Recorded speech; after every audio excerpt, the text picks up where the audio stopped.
各位弟兄姐妹平安，平安。其实我在331就会受洗满1年，所以时间蛮接近的。对，然后今天是青年节，我不知道大家还记得这个节日吗？记得。所以觉得很荣幸能够来这边做见证。那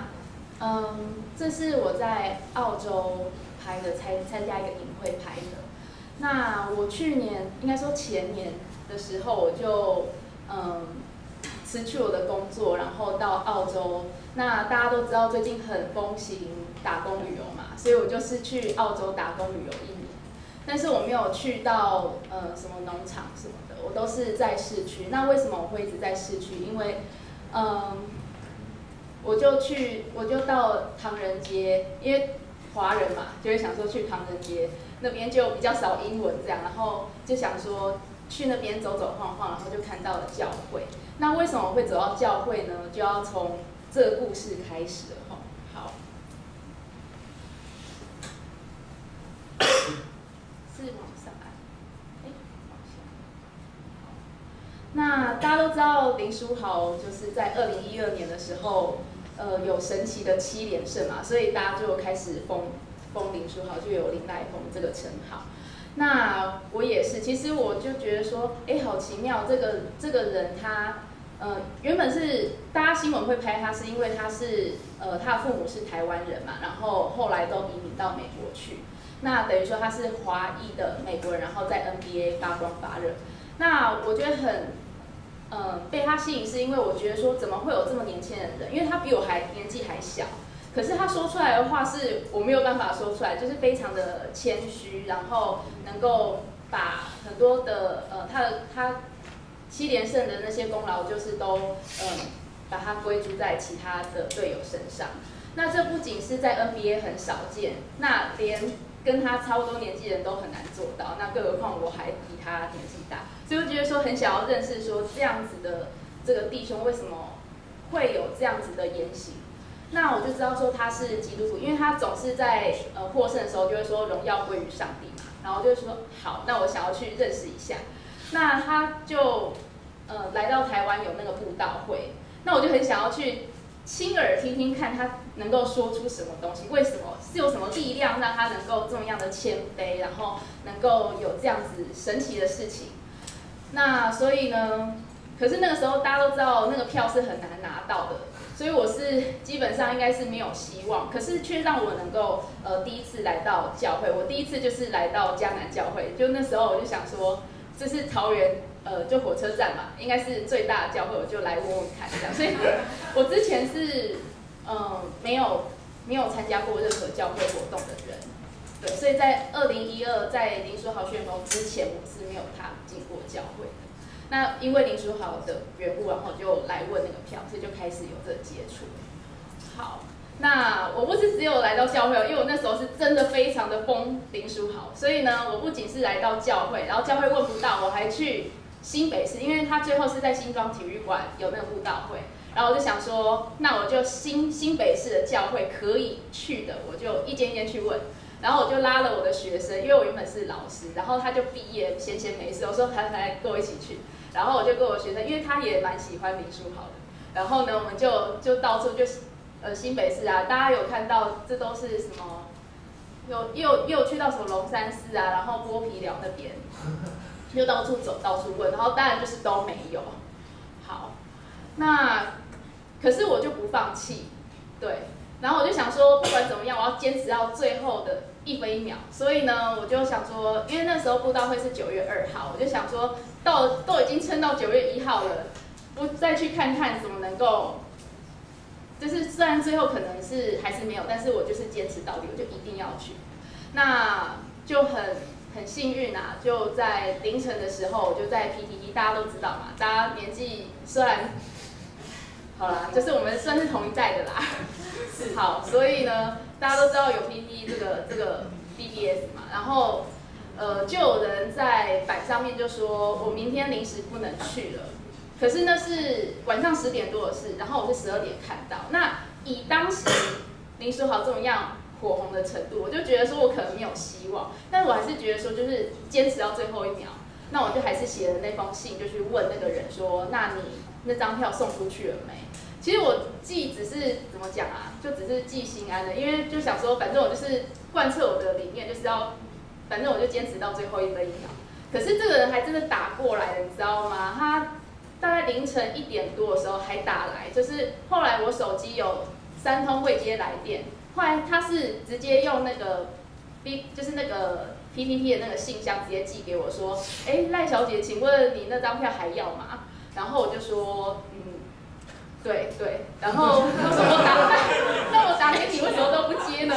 我说是吗？你有打给我，然后我就去我房间看，这手机已经3通未接来电了，然后我就觉得很不好意思，因为你想想看，这个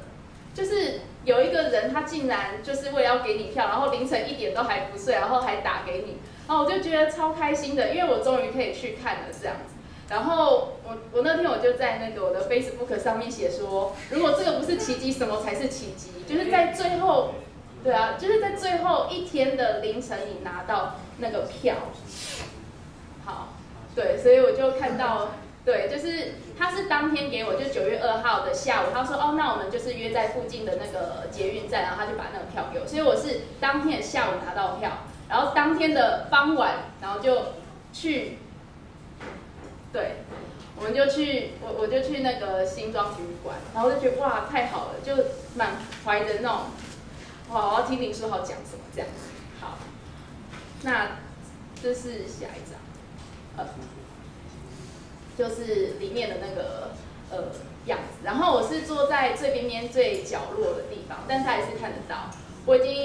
有拿到票，我就觉得非常的感谢。可是更奇妙的是，就是我有看到林书豪本人，就是他，因为一开始前面都会有艺人在唱歌，然后他就想说，就是他偷偷的在角落看这样，所以我有看到他。那因为像我一样疯林书豪的太多了，所以就大家立刻就发现他就开始尖叫。然后台上唱歌的是那个李玖哲，然后他可能想说，我为什么唱抒情歌，然后一堆人在尖叫。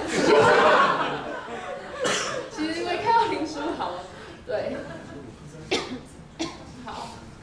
然后我觉得，因为那时候我还没有接触到基督教，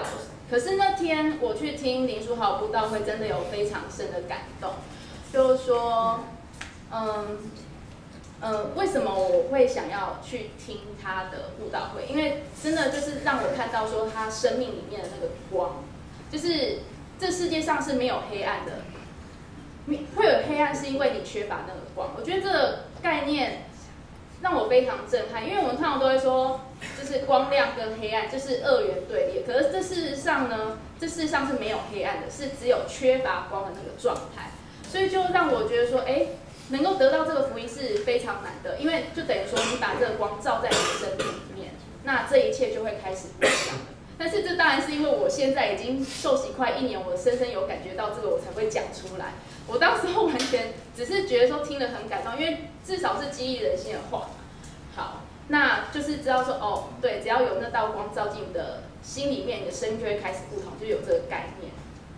好，那林书豪他也是说啊，其实他为什么后来会这么样的顺服，然后把荣耀都归于神，是因为他深深的感觉到说，即使他做到就是能够到 NBA 打他最喜欢的篮球，可是他也有可能不喜乐，因为就算你赚得全世界，可是你的心中没有把主放在第一位的时候，你这个人就你就不再获得生命了，因为神就是那个生命这个真理，然后就是那个道路。对，所以我觉得这个也是给我非常大的这个启发，因为那时候我是离职的。那我为什么会离职呢？当然是因为在学校里面就刚好有遇到一个学生，他是他是有两种的疾病，就刚好在他身上同时，就是他有忧郁症又有躁郁症同时，所以说他不是只有忧郁症了，忧郁症是等于说他自己就是蛮自闭内向的，然后就是什么都提不起劲，但躁郁症又偏偏是相反的，就是说他什么东西都很想要积极的去做，所以就是辅导他不是那么样的容易。他原本是跟班上同学是有一些不愉快，而且他也因为他这个疾病的关系休学了1年，然后后来来到我班上。可是这个疾病没有那么快可以克服，因为那是一个心理的疾病。那帮他排除了那个班上的问题了之后，他现在那个箭头就是对向我，可是我不可能跟其他人讲啊，就我只能跟他爸爸联系。他爸爸其实也每个礼拜都花2天的时间都让他去看心理医生的。可是这让我感觉到说，你的生命必须要有神，要有光，你才能够就是离开那种重重的枷锁，去捆绑你，然后让你没有办法很愉快，然后也没有办法让你身边的人都感到愉快。因为据说他跟他家里的关系是更糟，就是他跟他妈妈是完全像仇人一样，就连讲话都不讲话。她是女生哦，所以我后来离开那个环境，其实大概一方面也是那个学生，一方面也是觉得说，难道就是这样吗？就是教书是我这一辈子真的是唯一想做的事情吗？其实我也是想要探索自我啊，就是想说是不是有其他更适合我工作，所以我就去了澳洲。好，那后来我辞职了之后，大家就非常开心，因为就是可以离开了之前让我不愉快的那个环境。那我就环岛，因为我想说去到澳洲啊，看到那种不一样的世界，可是我连我最亲的土地都很不熟悉，这样子就说不过去了，所以我就环岛。那我也去学我喜欢的东西，就是去剪头发，我就想说试试看，开发不同的自我这样。那就觉得蛮开心的。好，就终于到澳洲。其实我没有想到说来到澳洲才是认识神的开始。因为我刚刚说到，为了林书豪的票，我第一次走到教会。可是其实我后来就是拿到那个票之后，听完那个布道会之后，我就又离开了嘛，因为我不是基督徒啊，我那时候还不是基督徒。然后来到澳洲的时候，我刚刚说我第一步就是先到唐人街，因为想说比较亲切这样。可是呢，很奇怪，我就信念一转，就觉得说，唐人街应该也会有教会。可是我就不知道为什么我那个教会这2个字，就是在我的心里面说，我应该要去认识一下。可能就觉得说，我们中华文化最重要的经典是《论语》，然后西方文化最重要的经典是《圣经》。我可能当时的想法是这样，我就觉得说我一定要去到教会这样。那所以我就到澳洲第1个礼拜，我就已经去到教会了。那我为什么会知道这间是一间教会呢？因为它上面写说，耶稣说我就是什么？对，道路、真理、生命。可是其实我后面没有看到，我就说，耶稣说我就是，然后就说，那这间应该是教会。我连句子都没有看完整我想说那应该是哦。对，那更好玩的是呢，我就想说去到澳洲啊，因为我虽然说就是英文有中级，但是又10年没有用了，所以几乎也还给老师的这样。所以我就想说要再去精进一下我的英文，然后就跑到另外一个教会，另外一个教会里面去。那这个 Wesley Church 它有免费英文课，可是实际上跟我刚刚去的那个墨尔本福音堂是同一家教会，所以我就觉得很奇妙，就走来走去，就是在这间教会里面。那我就觉得说，真的，凡祈求的就得着，寻找的就寻见，叩门就给他开门。那这个呢，就让我想起那个时候我准备要辞职的时候，那是最难熬的，因为大家都知道，就是黎明前是最黑暗的时候，所以那时候我真的超级痛苦。在决定要辞职之前，我真的超级痛苦，因为你也知道，老师在大家的这印象里面，应该还算是还 OK 的工作，所以说，家长一定就是超级反对，说为一个学生。你就必须要这样吗？其实后来我父母就知道真的会怎么样，因为那个学生在我离开之后，又继续把学校弄得很惨，然后又把我的好朋友是一个组长，也把他弄得很惨。我不知道为什么，就真的发生了，对。然后原本校长没有很理解，可是后来他也知道说这个学生真的还蛮特别的。好，那我记得我那个时候就停在那个。就是我要骑车上班，停在那个红绿灯前面。我那时候就是我说我要辞职，那个时候是心里非常痛苦。我心里就说：神啊，你就真的要这样子遗弃我吗？就是我觉得我好像也没有做什么很大的坏事啊。然后我觉得为什么会遭遇到这样子的事情？我说神你不要遗弃我好吗？我真的觉得我什么都没有了。那我就觉得说，来到墨尔本的那间福音堂，然后还有 Wesley Church， 真的就是像这句话所说的，你内心里真的很渴望神的时候，他就会为你开一条路，然后他就真的让我去认识他。所以其实基本上我，到澳洲1年啊，我也没有去农场摘水果什么的，因为听说那比较好赚。可是我就觉得说，我要去真正的去了解福音是什么。好，那其实，在12月的时候啊，其实，在西方的社会，12月是一个很重要的月份，因为12月就是会有圣诞节啊，然后接着就是过年，就是他们就是新年嘛，所以是蛮重要的。然后那时候刚好有人就说，就是有一群弟兄姐妹要受洗。其实我那时候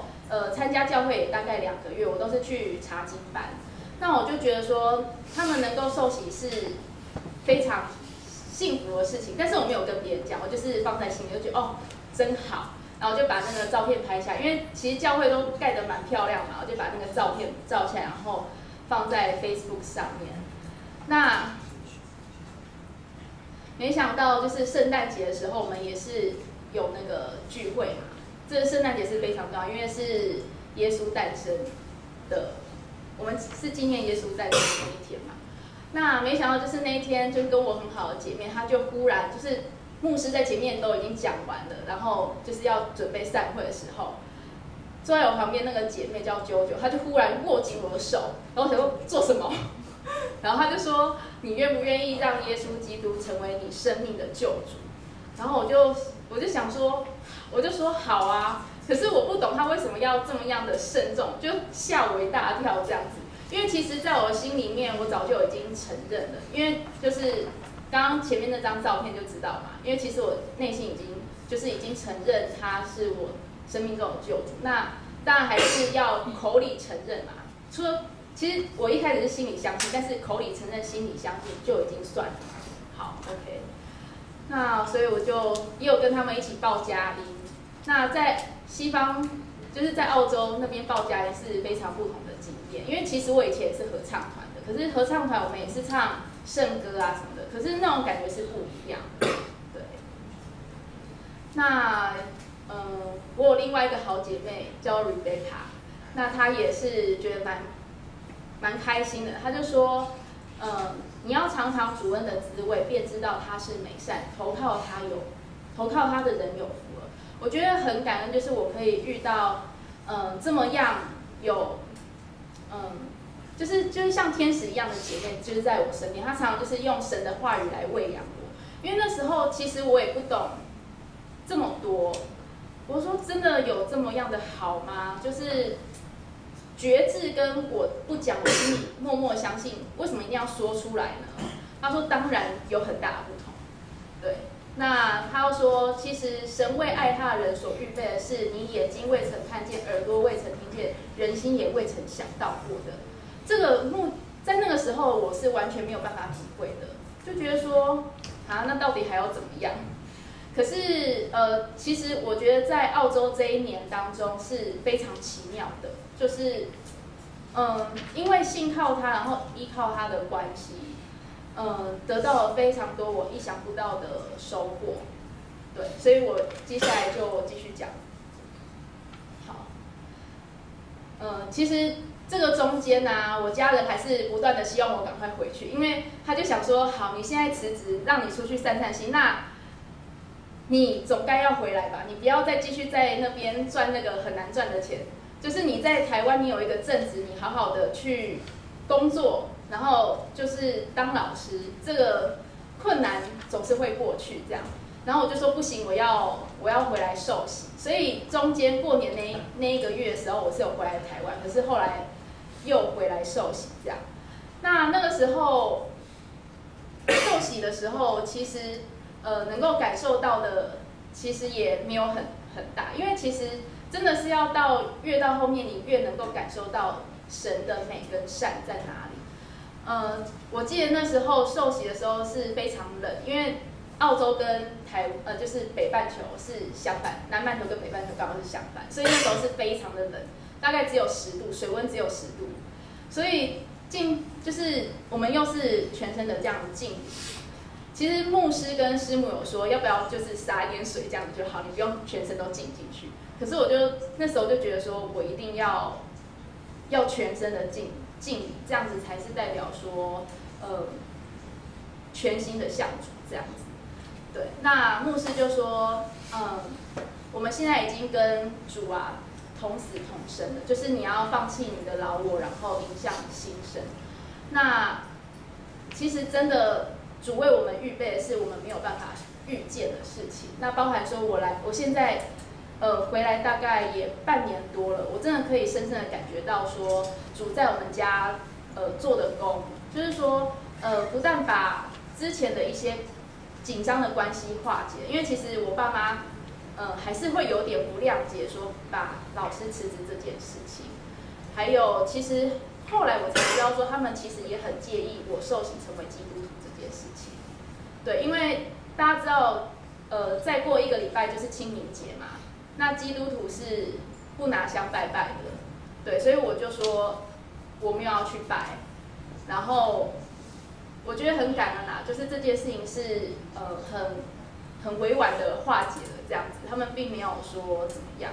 我觉得他们也是慢慢的去理解我的信仰，所以这真的是要很感谢主。没有造成很严重的冲突，因为我知道有些是，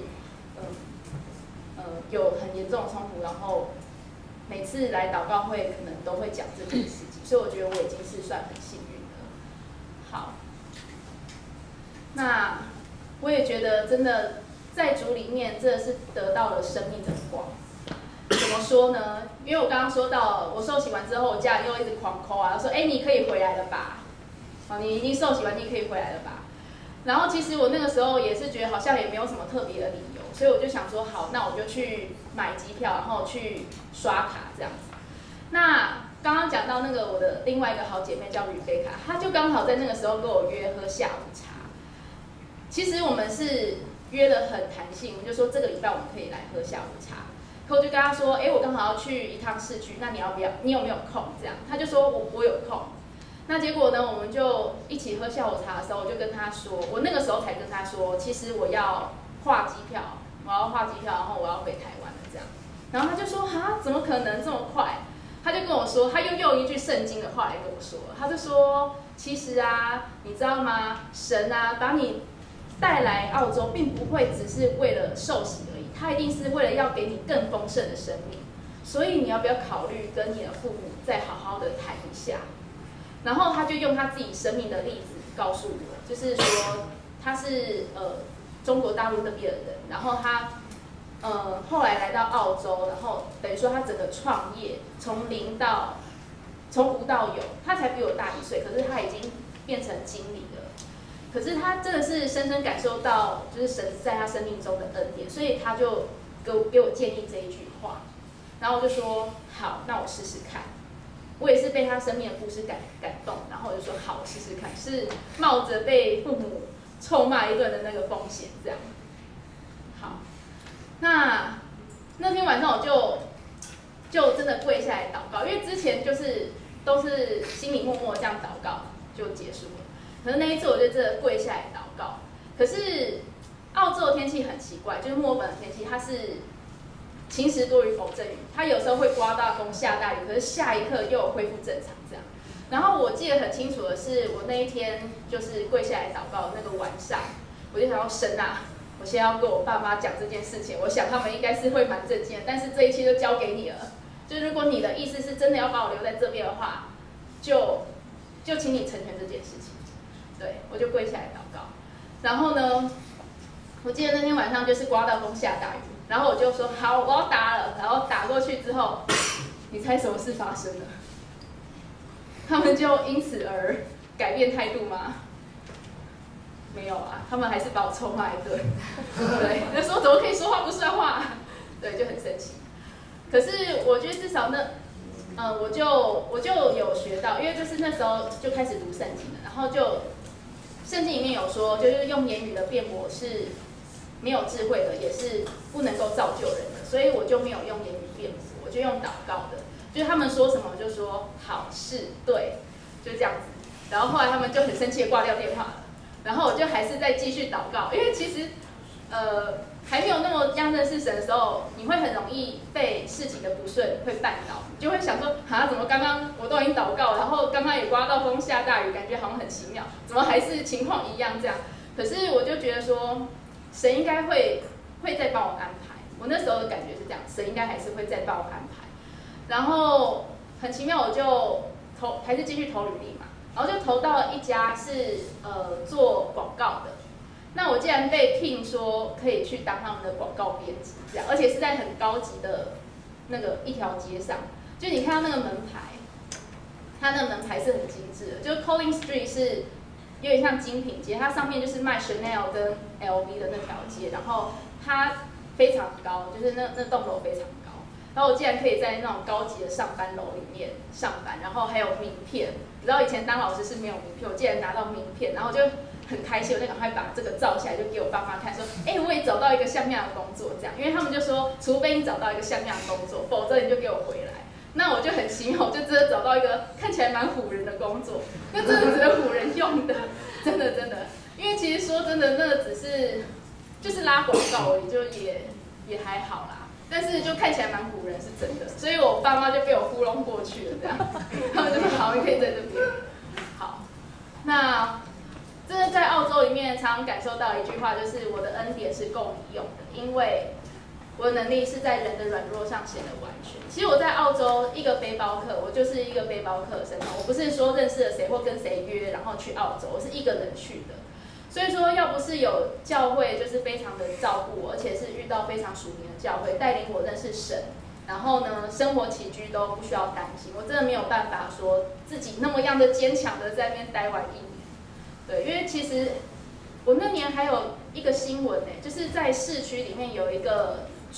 女主播，她播7点新闻那种热门的女主播，然后呢，她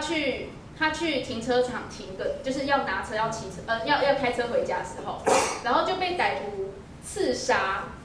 对，就我都不敢把这个新闻告诉我爸妈，因为那个在澳洲是非常轰动新闻，就是播报就等于说可能是张雅琴或是一些很热门的女主播那样子的等级的女主播，然后回家就开车7点多，也不会太晚了，大概7点到9点这个时段。然后只是回去开车，然后就被刺杀了，这样，而且是在市区，所以其实说真的是蛮可怕的。而且我那时候工作有一些，我有做那种会议的服务生，然后是要轮2班的，我是轮晚上班的，就是从下午2点到，有时候比较忙，可能会到凌晨2点，就做这么长的时间，然后回去，然后一个人走在完全没有人的街道上面，虽然灯都是亮的，可是你知道那个新闻一听，然后你那个心理状态就是会非常的惊恐，可是我不知道我那时候我就很笃定说我一定没事，对，我就是那时候就是非常的信心满满，然后就觉得说神真的是永远跟我们同在，当然是这样没有错。可是我的意思是说，我以受洗没多久，然后认识神的，我还在经历神的当中，可是我就觉得真的他就是会这样子的保护我。对，那也是因为很感谢神，我还是有存到一点点的钱，因为在市区其实真的赚不到钱，我还是有存到一些钱，然后去完成我在澳洲的旅行，有去乌鲁鲁，就是中间那一颗大石头，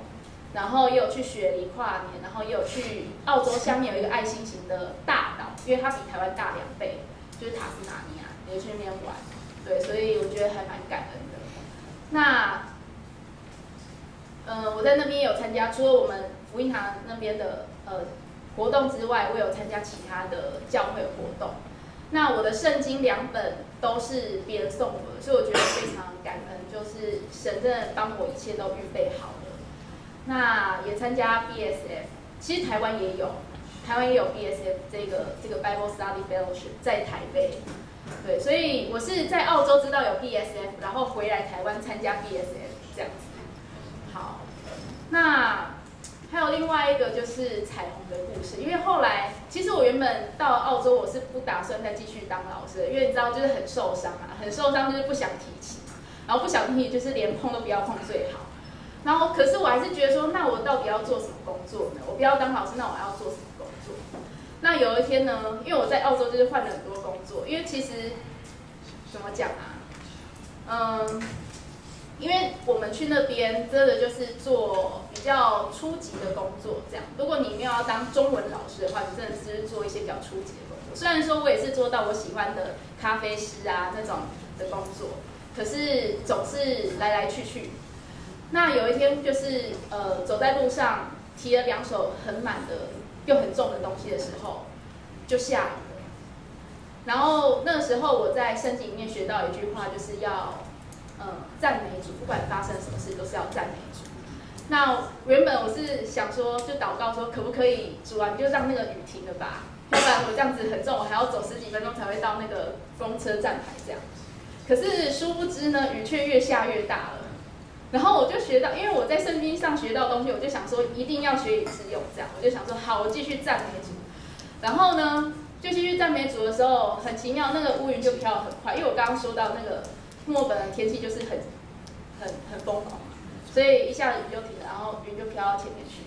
然后后来那个夕阳就从后面，那个夕阳的那个光就从后面这样投射过来。然后我就想说，会不会看到彩虹呢？因为一整年都听到大家说，哦，随时都可以看到彩虹。可是我在那时候已经待到快1年了，连半次都没看到。我就想说，该不会这次就要看到吧？结果呢，就很奇妙，真的，它就在我的面前。因为大家看到这2张照片是我用手机拍，我手机没有很厉害，就是一般的手机这样。它就是真的活生生的出现在你的面前，就是用2张的相片就拍起来，而且不是只有1道，是2道。就2道彩虹就是这样180度很完整就在你的面前，然后我就觉得哇，整个就是很感恩这样子。好，那而且不是只有看到1次，有看到第2次，所以我就觉得神是要兼顾我的信心，就是说其实他未来的道路是帮我预定好的。那所以能够继续这样子走下去，我觉得真的是神的爱不断的去激励我，然后不断的去鼓励我，让我能够更有力量的往前。那最后要提到一点就是，其实最后主还是希望我回去当中文老师，因为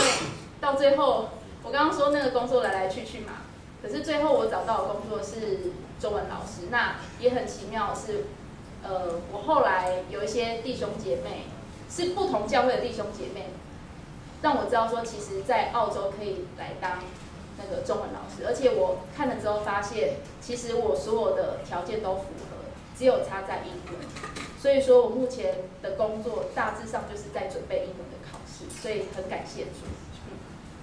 好，那我今天的见证就到这里，谢谢大家。